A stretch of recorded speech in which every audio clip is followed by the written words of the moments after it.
মৃত্যু পথযাত্রী মা যতবারই কাবিলার কোনো সিকোয়েন্স দেখতো ততবারই সে হেসে উঠত। মুরব্বী বয়সী মানুষেরাও যখন মাথা হাত দিয়ে বলে এরই কাবিলায় না, পাশা বাইরে দেখে বলতেছে এই এরকম করতেছে। বাচ্চা বয়সী ছেলে থেকে মুরব্বী পর্যন্ত প্রত্যেকটা মানুষের হৃদয়ে ব্যাচেলর পয়েন্ট স্থান করে নিছে। 2018 সালের যে জার্নিটা শুরু হয়েছে, আজকে 2025 সালে ব্যাচেলর পয়েন্ট নিয়ে আমার অনুভূতি শেয়ার করতেছি, এটাই আমার কাছে অনেক বড় প্রাপ্তি। আমার একটা উল্লেখযোগ্য ঘটনা মনে পড়ে, যে ঘটনাটা আজকের দিন পর্যন্ত যতবারে আমি ভাবি এটা আমাকে খুব আবেগতাড়িত করে। 2020 সালের দিকে আমার তখন ফেসবুক আইডিটা হ্যাক হয় কোনো একটা কারণে। সৌদি আরবের একজন প্রবাসী, আমাদের মতো বয়সী একটা ছেলে, সে তখন আমার আইডিটা হ্যাক করে। তো আমার আইডি হ্যাক করার পর সে আমার আইডি থেকেই, আমার ফ্রেন্ড লিস্টে থাকা তখন অমি ভাই ছিল, তখন সে অমি ভাইকে নক করে বলছিল যে পলাশ ভাইকে বলবেন যে আপনার আইডি থেকে আমাকে একটা হ্যালো দেওয়ার জন্য। মানে অমি ভাইয়ের আইডি থেকে আমি আমার আইডিতে হ্যালো দিচ্ছি। তো যাই হোক, ওই ছেলেটার সাথে তখন আমার কথা হয় অমি ভাইয়ের মেসেঞ্জারের মাধ্যমে। ওয়ালটন আবারও মিলিয়নিয়ার অফারে ওয়ালটন ফ্রিজ কিনে আপনিও হয়ে যেতে পারেন মিলিয়নিয়ার। তারপর তাকে আমি বলি যে ভাইয়া তুমি আমার ফেসবুক আইডিটা কেন হ্যাক করছো, কি কারণে? পরে বলছে ঠিক আছে ভাই, আমি আপনার আইডিটা দিয়ে দিচ্ছি, আপনার আইডি থেকে আপনার সাথে আমার কথা হবে। পরে আমি বললাম ঠিক আছে। তো 3-4 দিন পরে ওর আইডিটা আমার আইডিটা আমাকে ফেরত দেয়। এরপরে আমার আইডি থেকে ওর সাথে কথা হচ্ছিল। তো কথার প্রসঙ্গে সে আমাকে বলতেছিল যে ওর মা ক্যান্সার আক্রান্ত এবং একদম লাস্ট স্টেজে আছে।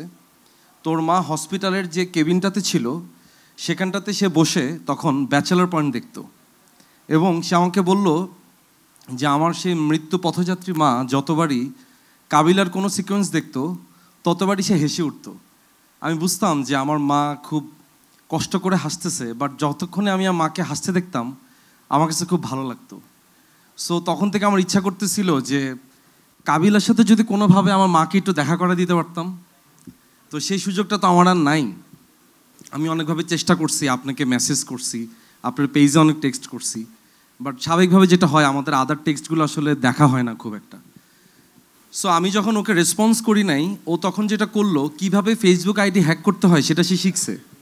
শিখার পরে সে আমার আইডি হ্যাক করছে, হ্যাক করে সে আমার সাথে যোগাযোগ করার চেষ্টা করছে। কিন্তু সবচেয়ে দুঃখজনক ব্যাপার হচ্ছে এটা, ছেলেটা যতদিন আমার আইডি হ্যাক করলো, যতদিনে সে আমার সাথে পরিচিত হইলো, ততদিনে তার মা পৃথিবী থেকে চলে গেছিল। সো সে বললো যে ভাই, এটা আমার সারা জীবন একটা অসম্পূর্ণ একটা অনুভূতি, যে আমার মায়ের সাথে আপনাকে কথা বলে দিতে পারলাম না, আমার মায়ের সাথে আপনাকে দেখাও করে দিতে পারলাম না। বাট আজকে আমি যে আপনার সাথে আমার এক্সপিরিয়েন্সটা শেয়ার করলাম, এটা ভেবে কিছুটা হালকা লাগতেছে যে অ্যাটলিস্ট কথা তো হইলো। সো ব্যাচেলর পয়েন্ট নিয়ে যতবারই আসলে আমার এই এক্সপিরিয়েন্সটার কথা মনে হয়, ততবারই মনে হয় যে ব্যাচেলর পয়েন্ট মানুষের জীবনে কতটা গভীরে ঢুকছে। রাস্তাঘাটে আমরা যখন বের হই, মুরব্বী বয়সী মানুষেরাও যখন মাথা হাত দিয়ে বলে এরই কাবিলায় না, মনে করে যে তার পাশের বাসা থাকা কোনো একটা ছেলে, এরকম একটা চরিত্র, তখন খুব ভাল লাগে। কিংবা রাস্তাঘাটে যখন বাচ্চা ছেলেমেয়েরা যখন যায়, আমরা যখন শুটিং করি, পাশা বাইরে দেখে বলতেছে এই এরকম করতেছে, তখনও খুব আনন্দিত হই যে একটা বাচ্চা বয়সী ছেলে থেকে মুরব্বী পর্যন্ত প্রত্যেকটা মানুষের হৃদয়ে ব্যাচেলর পয়েন্ট স্থান করে নিছে। ব্যাচেলর পয়েন্ট আজকে জিয়াউল হক পলাশকে এই জায়গায় নিয়ে আসছে।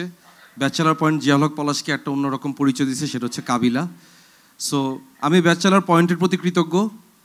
ব্যাচেলর পয়েন্টে আমার যতজন আর্টিস্ট আছে, আমার যত সহকর্মীরা আছে, প্রত্যেকটা মানুষের প্রতি আমি কৃতজ্ঞ। কারণ বয়সে আমি সবার থেকে ছোট ছিলাম সিজন 4 পর্যন্ত, এখনও ছোট।